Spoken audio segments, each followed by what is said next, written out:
What's going on, peoples? This is your man, Derek Terry, host of I'm Not Complaining. I'm just saying, where if you're going to complain, please bring solutions to the table. Tonight's topic is the Charles County Board of Public Safety versus the Civilian Board. What is the real issue? Tonight, I have two special guests. The immediate past president of Charles County NAACP, Janice Wilson, as well as the founder of Facebook group Southern Marylanders of Racial Equality, Angasa Ichile McKenzie. So I'm going to bring them on, and I hope I pronounced her name right. If not, do not get upset, and I apologize. So let me bring them on.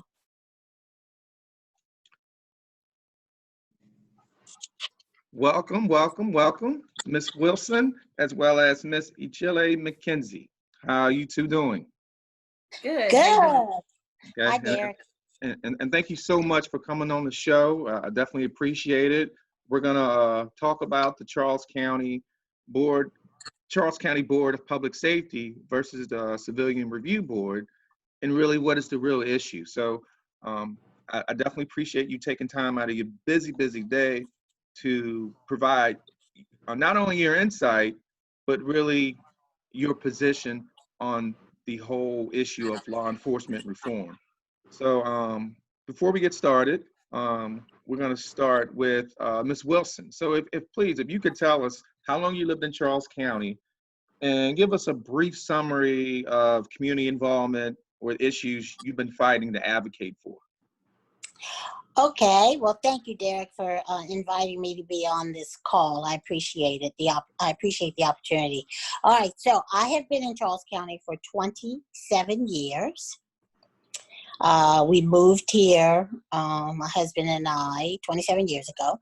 And I've been involved in several volunteer positions, one being the president of the Charles County NAACP for 7 years. And prior to that, I served in the branch as the first vice president for probably, I'm going to say about 4 years.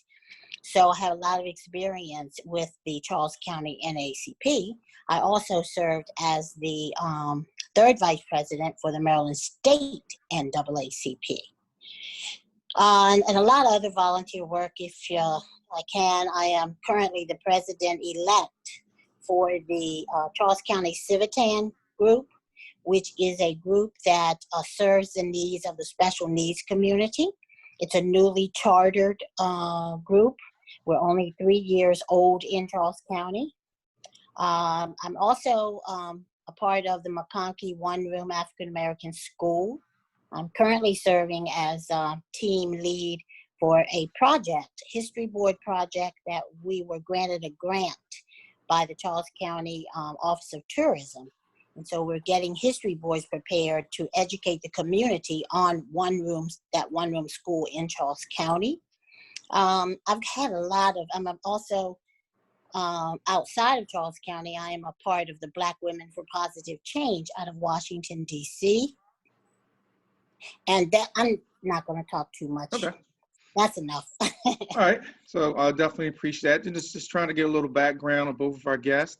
And Ms. Ichile McKenzie, if you can tell us a little bit about yourself as well as the Southern Marylanders for Racial Equality.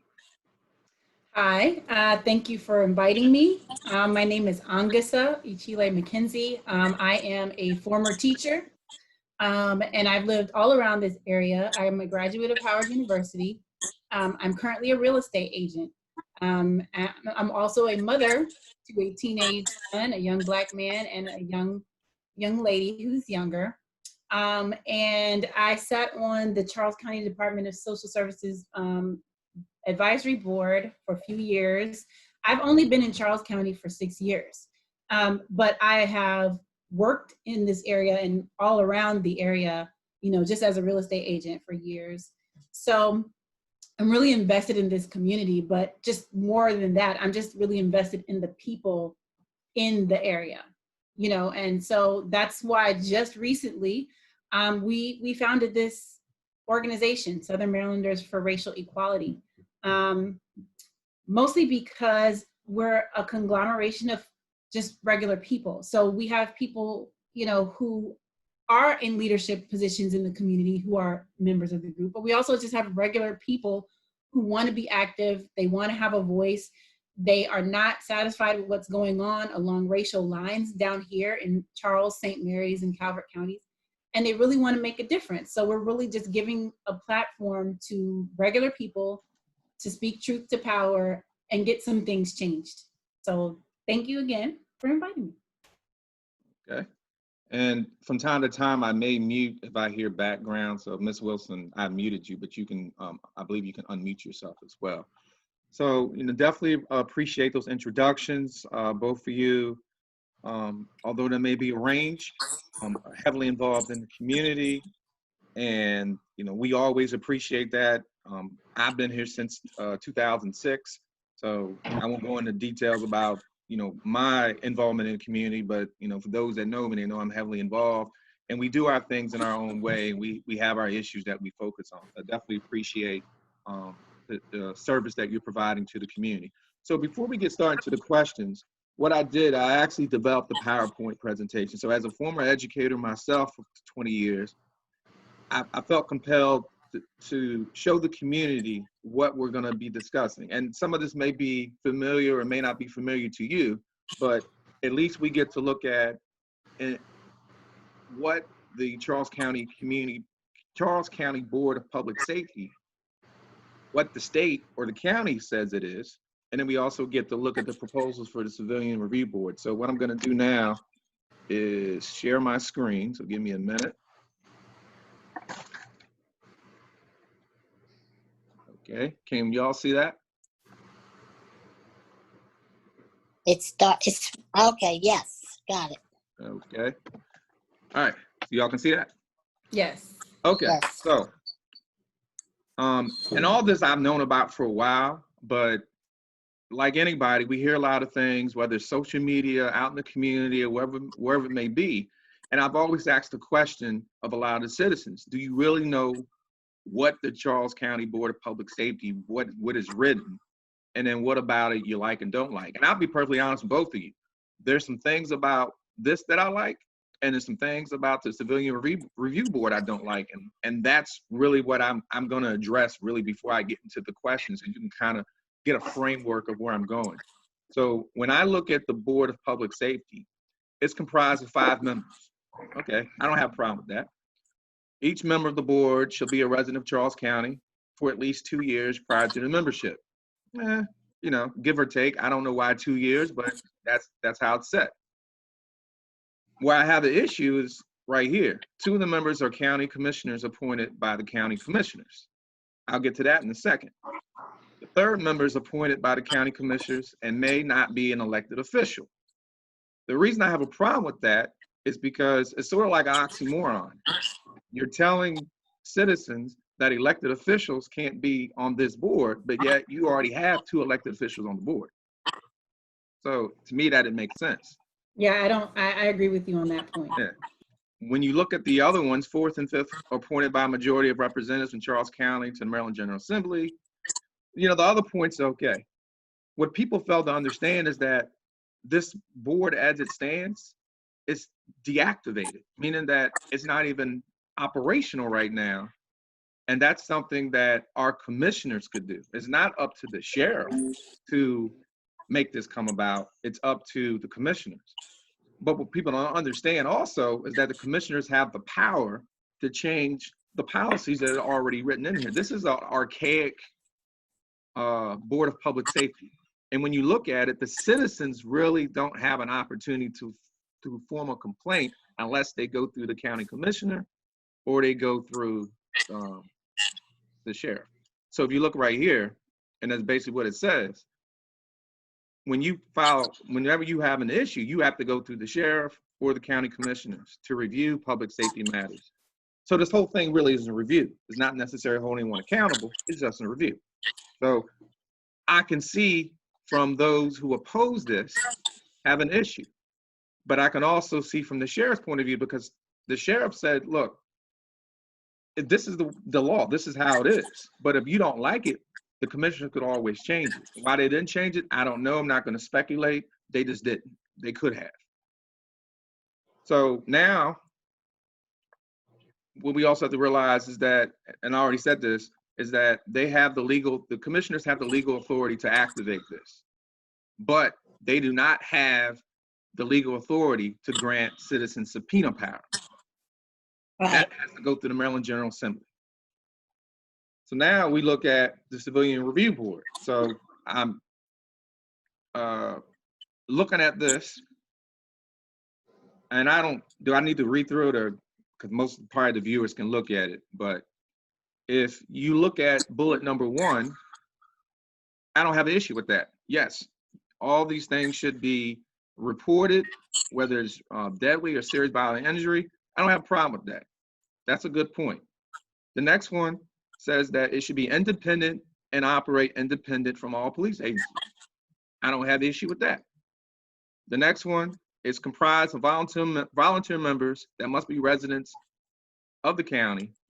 None of the members can be elected officials, police officers of any jurisdiction, or a person vested interest in county or police agency. The only issue I have with that is what, in your mind, would be a person with a vested interest in the county or police agency? Because to me, it's a very vague statement, because if I'm someone who has an issue with police, I still have a vested interest. If I'm someone who doesn't have an interest in police, then I'm not a vested. I'm like, whatever, I don't care.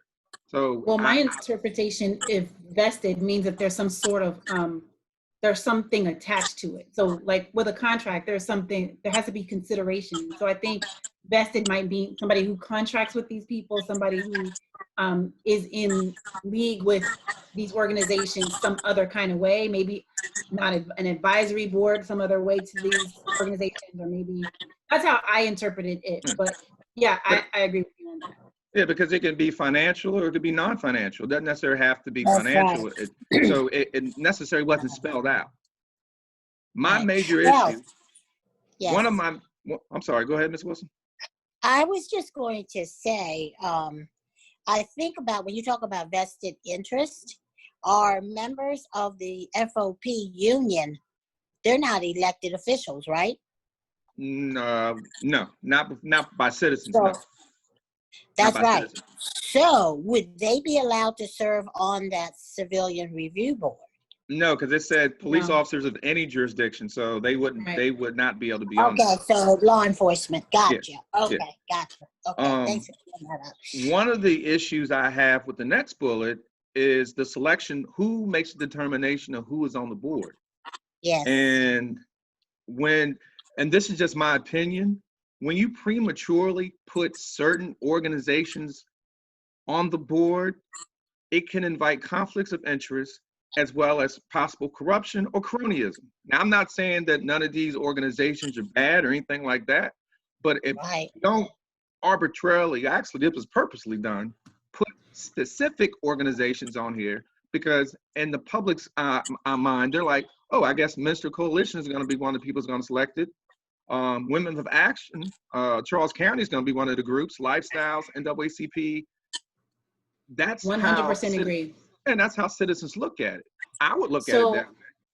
I just want to chime in because I agree that that is one of the main sticking points that I had as well, because the thing is that how can we say that this is a group of civilians, of the people, by the people, for the people, if it's not comprised of just regular folks? And that's why one of the things that I advocated for in the meeting that was had with the county commissioners and the delegates is to make sure that any civilian review board opportunity to join the board, to be trained for the board, be made public on the social media, website, post, newspaper, because you have to have the public awareness in order to get a well-rounded board that's not subject to cronyism and nepotism and that's still beholden to law enforcement agencies, because they are listed here. Law enforcement agency, county police agencies are still listed here, which means they would not be completely independent of the law enforcement agencies. Yeah, well, we also have to look at it at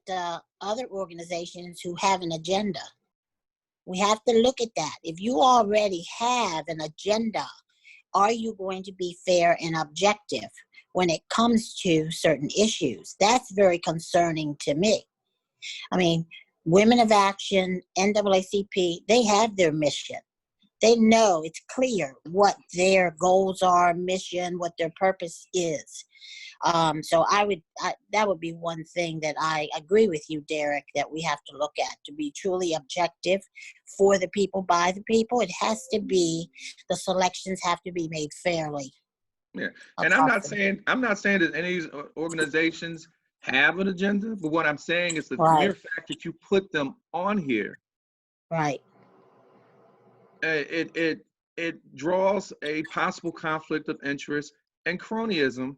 And I'm just going to be blunt. Even when I look at all the commissions that fall under the Board of Commissioners, and I haven't been able to get the information because they said, quote unquote, anybody who's on any of the boards are considered employees. What I want to know is anybody who ran for an elected office during that term can't get on any of these boards. That's written. No, it's not written. It's not written. Oh. What I'm saying is, because that's, my thing is, I've asked for the information. All I want to know is who volunteered to be on boards. I don't care why you didn't pick them. I guarantee you, everyone who ran for an office applied for one of these boards. And I don't know anybody, at least in the past 8 years, that's gotten on those boards. And, if the commissioners want to chime in one day, please let me know. But guess what? If you're that transparent, then let me know basically who applied for these boards. And I can tell you if they ran for office and whether or not they were selected. I haven't seen anybody with the exception of maybe one.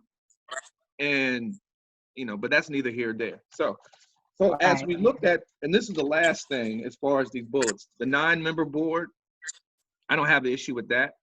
The problem I have is the full-time investigator and a full-time administrator. So now you want money to come out of our pockets for a volunteer civilian board.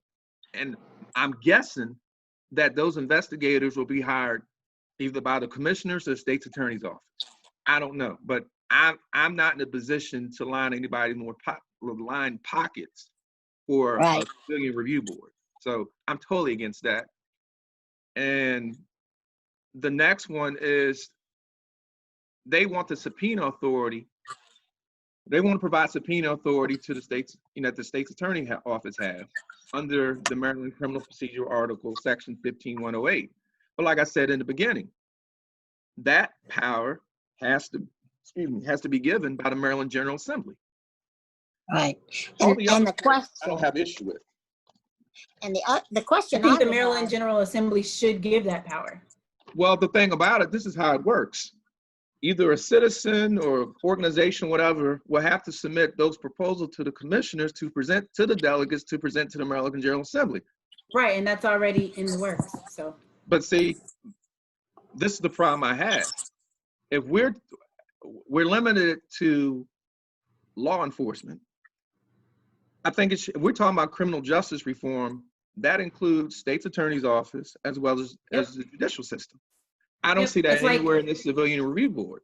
It's not, and there are huge gaps in this proposal that we have discussed, and so so far I'm hearing what you're saying. Yeah. Oh wait, who discussed it? What proposal? So there was a meeting with the commissioners as well as some of the delegates from our area to talk about. And as well as the state's attorney to talk about what could be done moving forward, as well as Sheriff Berry to discuss what could be done. And there are a lot of moving pieces and parts to this, because even though Charles County is a home rule county and they have a lot more power than other county commissions, some of these pieces can't be done alone without the help of the delegates. So, and then some of these pieces have to be done in concert with the state's attorney. So there just needed to be a task force assigned to aggregate all those different pieces to make sure that you can get it, because it cannot be done without all of those separate parts working in concert. And so it can be done. It's just a matter of the will to do it and having someone write it up and passing the ball from player to player. And that's really what crux of it. Well, I think the only, really all this could have been done minus the subpoena power.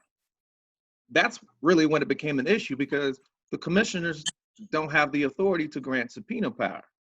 So if you want oversight, real oversight, that could be done at the local level.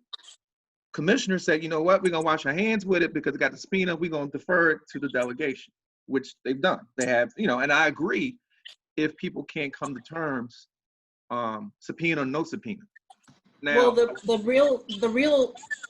the real impediment to this, the real obstacle here is the Law Enforcement Bill of Rights. The Law Enforcement Bill of Rights. With that in place, Maryland has one of the most ironclad protection systems for law enforcement in any other state. There's literally only like 15 states that have a law enforcement officer's Bill of Rights. Georgia apparently just got one like this month, which kind of set them back as far as protecting the rights of the citizens versus the officers. But citizens are not allowed to investigate officers. Citizens are not allowed to interview officers. Citizens are not allowed to sit on trial boards for officers. Well, unless they have a certain level of training, and then there's only 2 people, and they might not even have voting authority.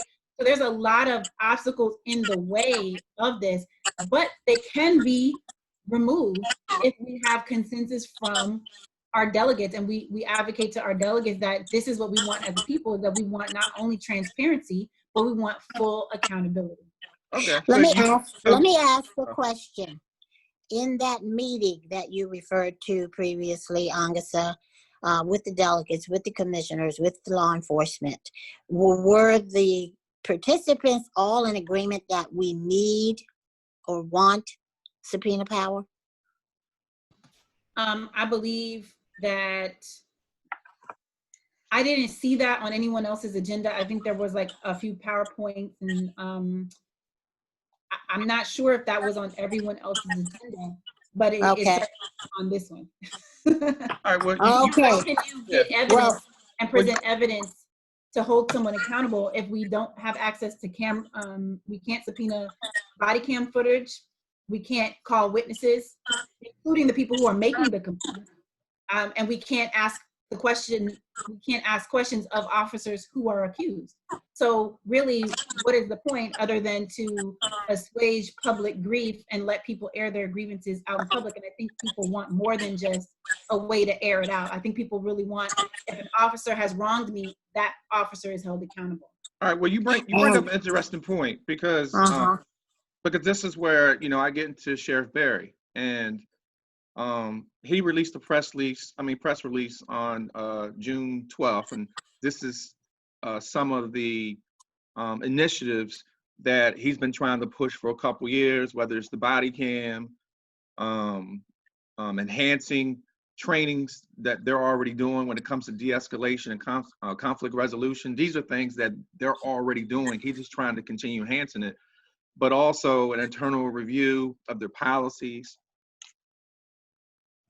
But right here, and this is how it ended up getting deferred. It got deferred based on some things that you had mentioned, but also, the commissioners, they just did not want to reactivate the Board of Public Safety, which I agree, because looking at it, it really would be somewhat useless based on how the law is written. The problem I have is that I've been living here since 2006. I remember, and I'm going to stop this. I remember somewhat what it was like when I was here. This was before Sheriff Berry was in office. I'm not going to say the other sheriff by name, but some of those officers, it was like being in Alabama. Me coming from pretty much everywhere, but growing up in the Baltimore area, when you said Charles County, we're like, oh, hell no, I ain't going down there. Right. No. And since Troy's gotten to office, Sheriff Berry's gotten to office, one of the questions that I ask, well, actually, before I even get to that, let me go down this and y'all can give me a yes or no, and then we get back to that. And we've reviewed the law, so let's have a little quiz. Currently, does Maryland law allow police officers to be investigated by citizens? Yes or no? I don't think so. Nope. No. No. They did not. Okay. Under Maryland law, who is authorized to investigate a police officer for misconduct? Another sworn officer. Law enforcement. Yeah. All right. Under Maryland law, who is authorized to inform a police officer he or she is under investigation? Their Another superior sworn officer. Large. Another officer. Yeah. Okay. Yeah. And under Maryland law, what government entity can authorize a subpoena? The state's attorney's office. Your state's attorney. So this is the question I have, may not necessary to you, but some of our viewers. There is nothing in here that gives Sheriff Berry the power to do what you want him to do. So why in the hell do they keep villainizing and they keep bashing the sheriff for things that he has no legal authority to do? That's an excellent question, Derek. I mean, it to me, Yeah, it doesn't and- make sense to me either. and to be honest with you, the ones that are doing the most bashing is our people. Right. And I have very, well, I know Janice had, but I'm not sure. Have you, Missy Chile McKenzie, have you had any candid or sincere conversations with Sheriff Berry about the issues? Outside of that, and then I sat in on a Maryland Police Training Standards Commission meeting just to hear more about what his thoughts were. And it just, I don't think that people understand all the moving parts, but he does own some of those parts. So it's not like he is completely absolved of doing anything, but it's just a matter of, it's not only Sheriff Berry's responsibility, it is literally housed in 4 different places. It is, like I said, it's a joint effort. So all of our elected officials, all of them, I feel are equally responsible for moving this forward. So I'm not going to dump all on Troy Berry. I'm not going to dump all on our delegates or all on our commissioners or all on the state's attorney's office. I am literally saying in this agenda that it is everyone's collective part to figure out what role they can play in getting it, because the Civilian Review Board will take many different pieces of legislation and ordinances, even to get the training for civilians to sit on a trial board, which we've also been talking to the Maryland Police Standards Training Commission about getting a training done for civilians who want to sit on the police trial board, because 2 are allowed per the current legislation. And so even getting that piece done would take the delegation creating an ordinance that can be applied locally to allow that to even happen. So I'm not under the delusion that it all falls on into the sheriff's lap. I'm just saying he has his part that he can do, and each other body has a part that they can do as well. So, Well, and Janice, I had to mute you because of the feedback. So what I'll ask is when you're not talking to mute yourself, because that's why I muted you. So I'll unmute you now. Go ahead. Oops, hold up, Janice. I think we're trying to unmute at the same time. Technical difficulties, sorry. All right, Janice, I'm sorry, go ahead. Okay. Oh, no, it's okay. And so my question would.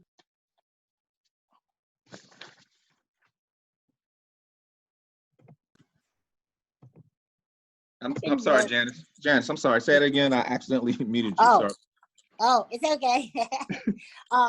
I've been working with the NAACP and the Sheriff's Office on this issue for a very long time, okay? And the sticking point was subpoena power. That was, I am of the mind that having worked very closely with Troy Berry on at least one very serious case that occurred here in Charles County, and it was solved. The officer was dealt with. And that was just meeting regularly with Troy, having straight talk conversations, and Troy dealt with the issues. I have never had an issue where he didn't. He said that he's in favor of a civilian review board. But the sticking point was, and my question would be, do we really need subpoena power? What is wrong with good old communication? And as I study about subpoena power, it's brought in for lawsuits. How many complaints has Troy received? How many lawsuits has he received in terms of any kind of police violence or police brutality? Because really, Charles County's pretty quiet when you think about it and you look at other counties. Yeah, from the conversations I've had with Troy, and I've asked him, Yes. and Yes. if I'm wrong, these organizations can let me know, provide proof, and I will retract my statement. I asked Troy, how many of these organizations, and really the ones that are hounding them, have filed a formal complaint? You know how many? Yes. 0.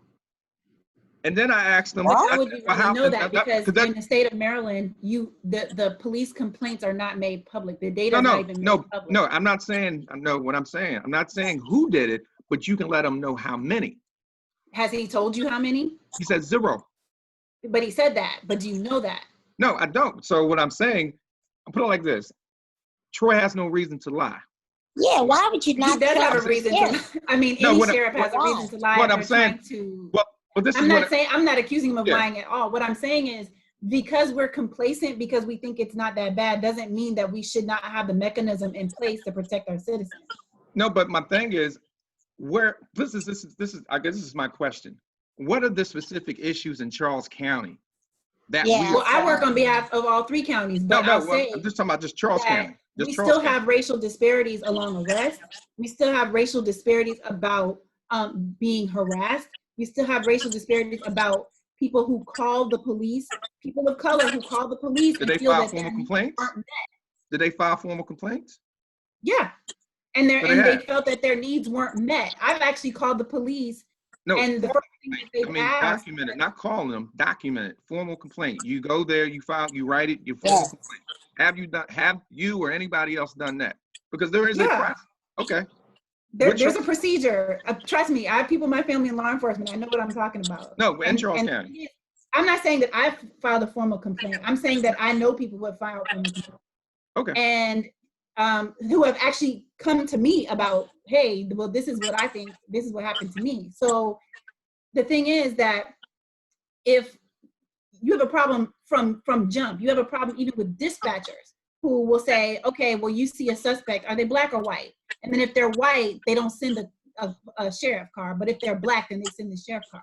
So I've heard all kinds of things that are happening in our county, and we can never just assume that because it's not happening to us, because we don't know the people that are living in these nice fancy neighborhoods or whatever, that it's not happening to people in our community. This is my thing. If these things are happening, have they had these conversations with Sheriff Berry? But Sheriff Berry is not available to every single person who wants to make a complaint, because that's not so has the NAACP, well, they're not here, so they can't speak, brought these to his attention? You'd have to ask them. Okay, so they're not here. So when I look at it, like for instance, like your group, have you brought these issues to Sheriff Berry's attention? We literally just started this process, and our goal is not to nitpick certain actions. Our goal is to change things on a systemic level. No, but so like we're not trying to nitpick certain. No. The point is to make it better overall for all of us in the county. I understand that, but we're not just working with Troy Berry. We're also working with Sheriff Cameron. We're also reaching out to Sheriff Evans. We're not just stopping with one. We're trying to make sure that if this is something that works, we can get it replicated for all of our citizens on a systemic level, not like a one person. But once you have that civilian review board, people who have made complaints or people who didn't feel comfortable making complaints, because that's also the gap here. If people of color, people who are in poverty, people who are on a different socioeconomic level feel disenfranchised, feel like they're not going to be heard, feel like even if I complain, nothing's going to happen. Who are you to tell them, well, you have to trust the system. You have to use the system, because I didn't say they need to trust the system. They do not trust the system. That's not what I said. What I said is that's not what I said. What I said is, what you're saying is that, how can I say that we need a change if you're saying that where is the data? I'm telling you the data is not. No, what I said is, how can you address the issue if he doesn't know? If I don't know, how do you figure he doesn't know? It's his job to know. You can't, if somebody doesn't tell you, you don't file the paperwork, how do you know? Like as an educator, for instance, I don't know if a student is getting beat at home If he doesn't tell me, if I don't see the bruises. Actually, sometimes you can. And as an No, educator, I've found out children have been beaten at home without them telling me. I said sometimes, but I can But see the person. as a mandated report, let's use your education as an example. Education, we are all mandated reporters, are we not? No, that's not what I'm talking about. What I'm saying so is, if I see a bruise on a child's neck, I have to report it. If I see a child who isn't eating, I have to report it. What I'm saying is, it's his job to know. And we as the public, since in the state of Maryland, we don't, by law, we don't have access to that information. How could we ever know?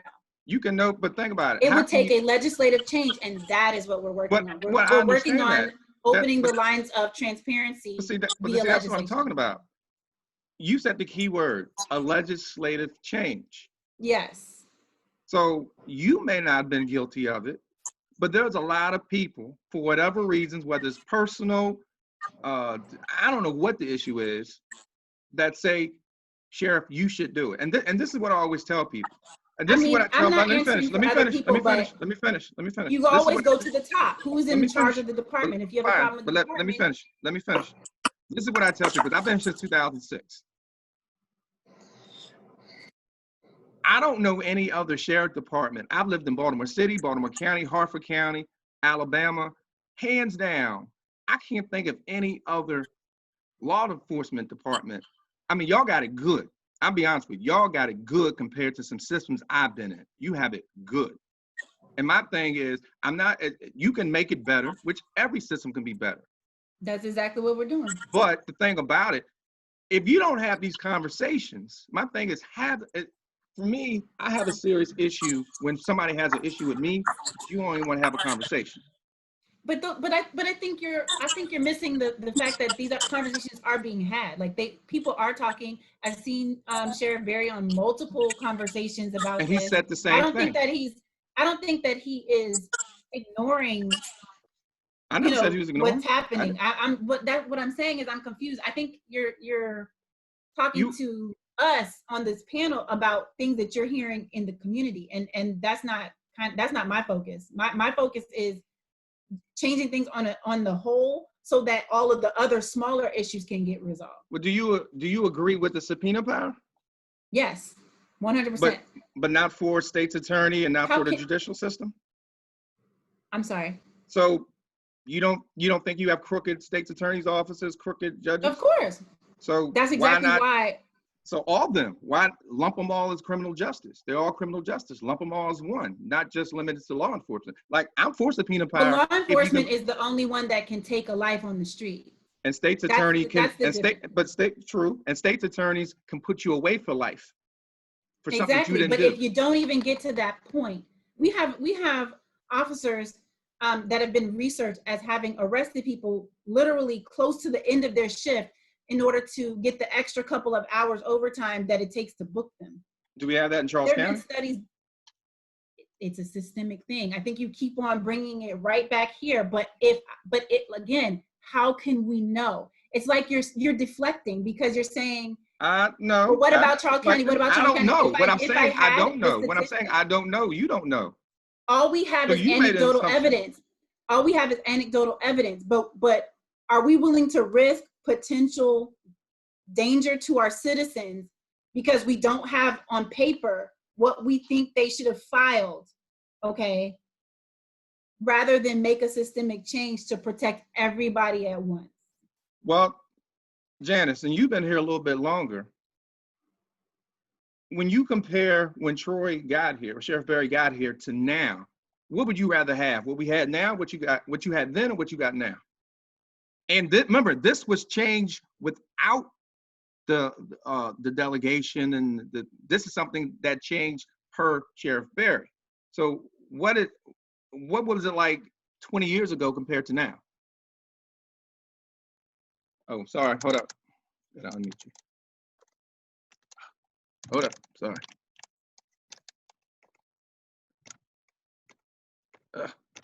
Technology. All right, go ahead. Sorry. Okay, you can hear me now? Yeah.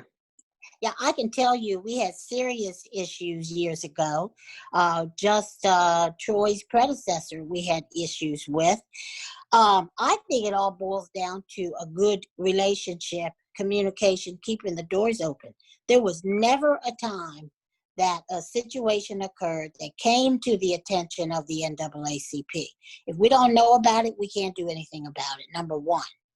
But when issues came to the NAACP, I made an appointment and went in to speak with both the previous sheriff and Troy Berry. And things happened. I mean, officers were disciplined. I know this. They were fired, okay? And we did all of that. We worked with Troy. He made changes within the department. He'll tell you this because we had a good, solid relationship. And we just had good, solid communication. And that's any relationship. You cannot attack a person. You can't, disrespect them and expect that you are going to get good results. I just don't. And that was the sticking point, as I said before, the subpoena power. We could have a civilian review board without subpoena power. These are my thoughts. But okay? how could the civilian review board do any review of anything if they don't have the ability to look at evidence?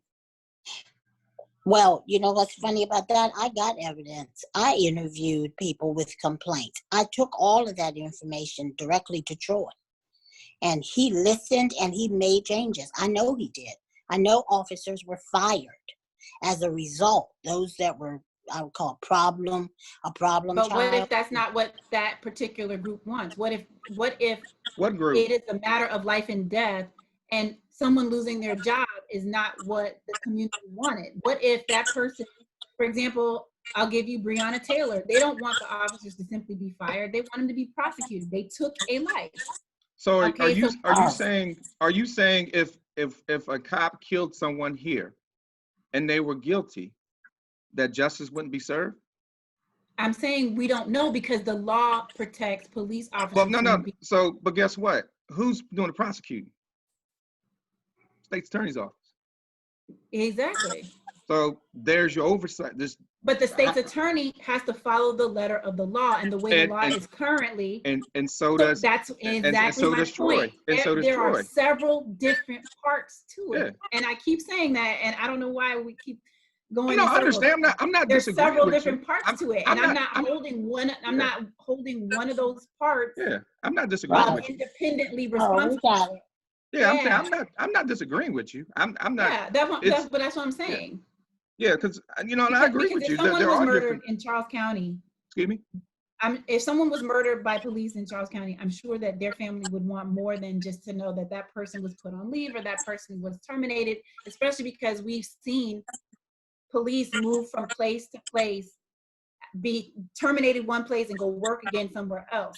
Because of the way the law is written, it allows them to do that. And actually, the young man that was on the state legislature meeting or hearing today by the Maryland delegates working group on police accountability and reform, Samuel Sanyangwe, and he has a group called Campaign Zero that he just literally brings data to inform the legislation. And one of the main things he said was they studied Chicago because in Illinois, one of the 11 states where you can actually aggregate data, the public can aggregate data on police misconduct.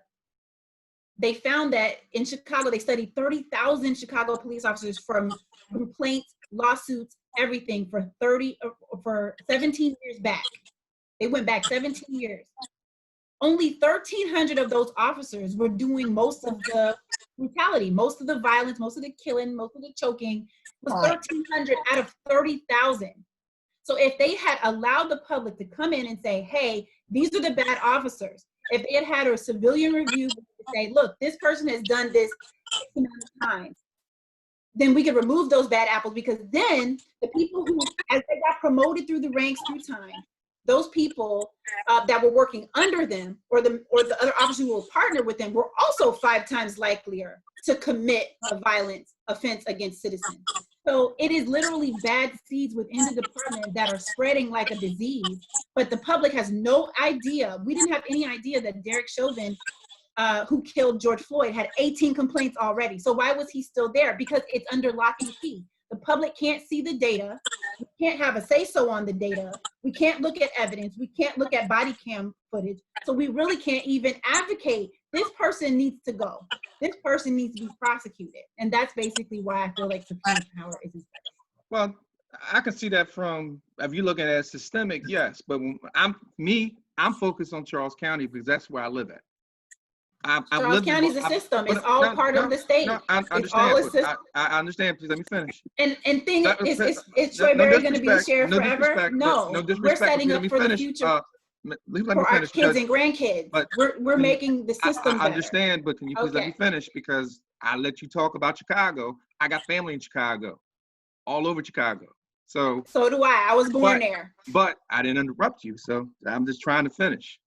You know, I tried to allow a person to talk, to get your point across. But if I start talking, guess what? You don't hear me, you're not listening because you cut me off. As a teacher, we let our students speak. Once they get off track, then we stop.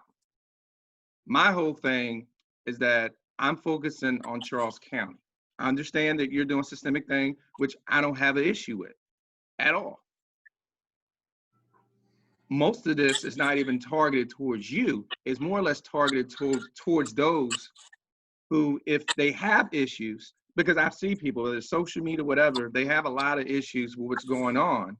But then I say, what are the issues which are specific to Charles County? And Sheriff Berry is, to me anyways, and I don't know anybody that said he's not, is very transparent. If you ask him, and under the law he can give information, he'll give it to you. He's fired at least 23 people within his department for misconduct or whatever it may be. 23. So some people said he hadn't fired any, and I'm like, where'd you get that from? Now, of course, some people say, well, how do you know? Well, because he told me. Then guess what? Look it up, and if I'm right, I'm right. If I'm wrong, I'm wrong, and I retract it. At the end of the day. Did you invite me here to just defend Troy Berry? Like, what? No. Well, this is a show where I don't always agree with you. You don't always agree with me. I'm not disagreeing with you either. I'm just saying, like, I can't answer for people on social media. Oh, no, I didn't ask you to answer for him. I was just making a statement. But you're asking me if what I'm saying is because I'm not focused on Charles County. But what I'm saying to you is, Charles County is a part of the system as a whole. And if we don't set the structure in place, it doesn't matter who the sheriff is. Do you know what I mean? Like, if the system is not in place, the laws are not in place, the practices and policies and protocols are not in place for Charles County, Calvert County, St. Mary's County, it's not going to matter because Troy Berry is not going to be the sheriff when my kids are grown. Troy Berry is not going to be the sheriff 30, 40 years down the line. The thing is, we can't stake our claim of our safety on one man because he's not just one man in the system. Do you know what I mean? We don't live in utopia, and I know you're kind of trying to paint Charles County like the utopia. No, believe me, no, you believe that? No, I'm not. No, believe that? No, I'm not even retiring here, so I know it's not utopia. If I thought it was utopia, I would retire here. That I can tell you. So it's not. Believe that. I know for a fact that they got race issues. I've been a victim of it. But no society is utopia. I don't care where you come from. But my thing is, what are the specific issues that would warrant someone to think that Sheriff Berry is the problem? And I'm not saying you, because you, like I said, you're looking at systemic, which I am too. I'm looking at the Sheriff's Department, I'm looking at State's Attorney, I'm looking at the judicial system as a whole, because they all have some pieces in there that need to be put together because there is corruption, there is bias, there is racial inequality. There's a lot of those things in the whole criminal justice system. But we can all agree to disagree, and it's not more or less trying to pinpoint a group or an organization. It's getting different insight, giving different opinions. You have your opinion, Ms. Wilson has an opinion, I have my opinion, everybody else has their opinion. At the end of the day, I'm sorry, just one last thing. The opinions won't matter if we can't push this in the Maryland General Assembly to get it passed. We'll be fighting this same fight that you and Ms. Wilson and everybody else have been fighting for 20 plus whatever years. So I'm sorry, go ahead, Ms. Wilson. No, what I was going to say is we also have to consider we don't want to create a problem where there isn't one. I have been in Southern Maryland all my life, okay, in Charles County for 27 years. But the thing is, do we want, there's a certain thing, and I know there's a lot across the nation, problems with police, but we have to trust our police. That's an important. And what's the impact of us going forward saying we need this subpoena power? Yes, we need to address issues. What does that do to the police force, you know? Sheriff Barry already has trouble hiring officers. How does he keep them? Okay? And when you look at it, Southern Maryland as a whole, Charles, Calvert, and St. Mary's, pretty quiet. We are not Baltimore City. We are not, you know what I'm saying, other jurisdictions where they have police violence. Yes, there are bad apples. I acknowledge that. But are we moving in a direction that will cause more, did you see what I'm saying? Cause more dissent than good. I think that's looking at it kind of backwards, because the sheriff works for us. So why would we worry about pissing him off? I just don't understand. Or pissing off the police. The police are servants of the community. And I say that with all the care that I have about law enforcement.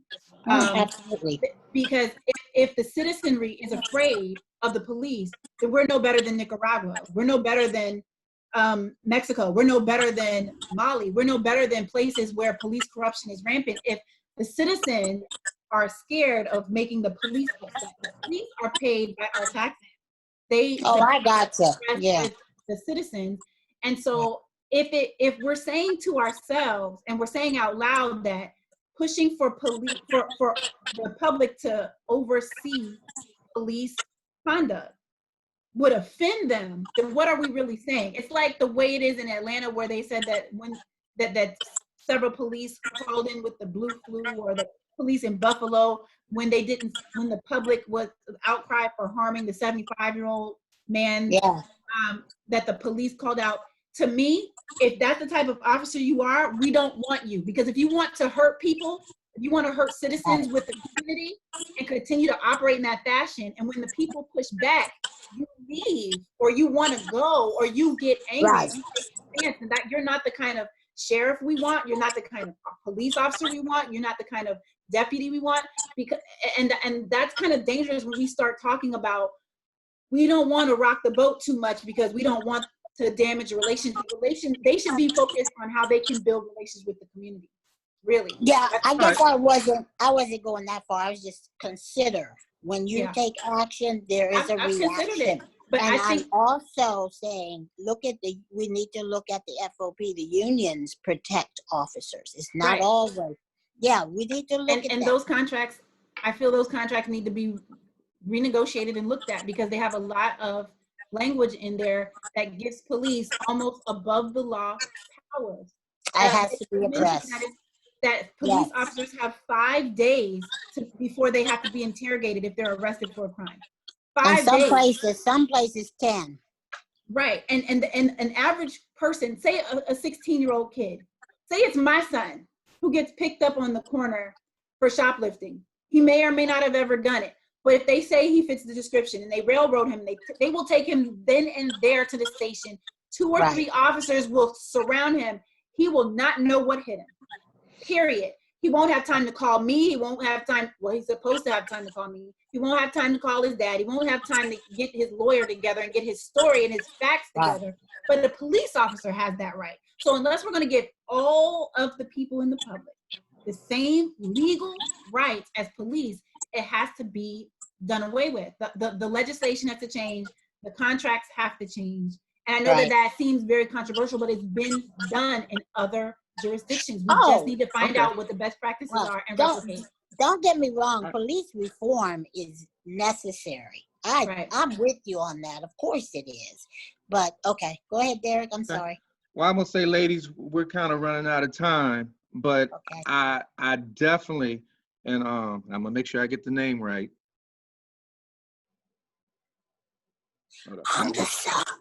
Angasa. Ogissa. I say right. Angasa. Echille McKenzie, and Janice Wilson. I definitely thank y'all for coming here. For viewers that looked at this and have never seen my show or whatever, and I wouldn't call this confrontation. This is an adult civil conversation, the way it's supposed to be. There's no way that I'm going to agree with everything, just like I don't expect them to agree. But they have solutions. I have solutions. But at the end of the day, it's up to all of the citizens to present whatever their solutions are to the commissioners, to present to the delegates who thus can present to the Maryland General Assembly, to have some type of criminal justice reform, whatever it may be, whether it's on law enforcement, state's attorney, or judicial, whatever it may be, we need to work on something. So I definitely want to thank both of you ladies for taking time out of your busy schedule. I hope you took something out of this, not only you, but as well as the general public. And I'm gonna sign off with my closing remarks, but hopefully we can get you back on at some other time. But I definitely appreciate your input. Continue to do the good work in the community. You know, I follow both of you, and I was gonna say good night, and I'll be in contact. All right. Thank you, Derek. All right. Okay. Thank you. All right.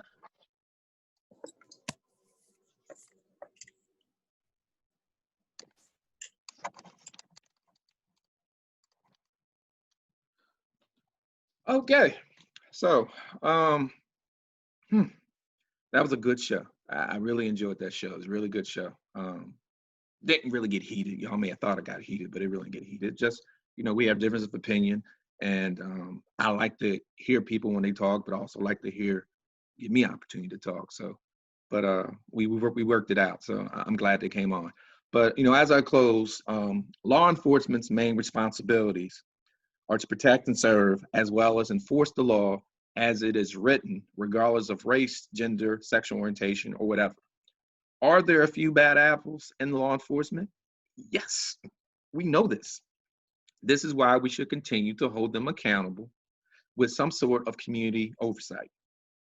If law enforcement leadership fails to do his or her job and investigate all formal complaints of misconduct or possible crimes of its officers, the citizens should demand and seek justice.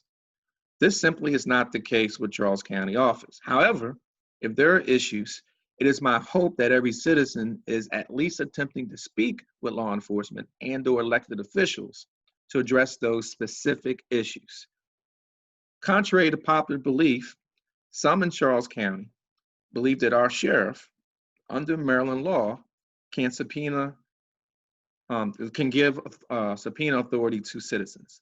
This simply is not the case. If this law is to change, citizens will need to lobby their county commissioner, to lobby the delegates, to present to Maryland General Assembly to make this happen.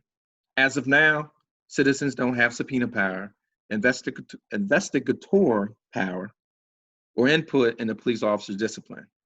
And if we want this to change, then it has to go through Maryland General Assembly.